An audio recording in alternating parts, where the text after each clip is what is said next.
ലേഖനം 5-ാം അധ്യായം 17-ാമത്തെ തിരുവചനം എഴുതി വെച്ചോ. 1 തെസ്സലോനിക്കർ 5:17 വായിക്കാം.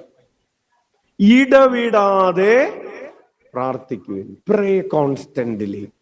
എപ്പോഴും നമുക്ക് പ്രാർത്ഥിക്കാൻ എങ്ങനെ സാധിക്കും എന്ന് പറയുകയാണ്.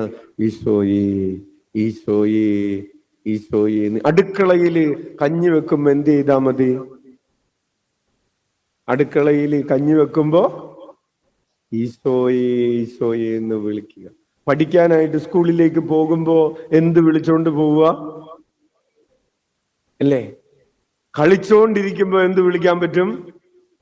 ഈശോയേ എന്ന് വിളിക്കാൻ പറ്റും. ഹല്ലേലൂയ. അപ്പൊ എന്ത് ചെയ്യുമ്പോൾ, ഭക്ഷണം കഴിക്കുമ്പോ എന്ത് വിളിച്ചോണ്ടിരിക്കാൻ പറ്റും?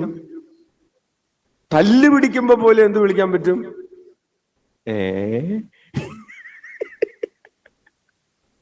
തല്ല് പിടിക്കുമ്പോ ഈശോയെ എന്ന് വിളിച്ചാലുള്ള ഗുണം എന്താണ്?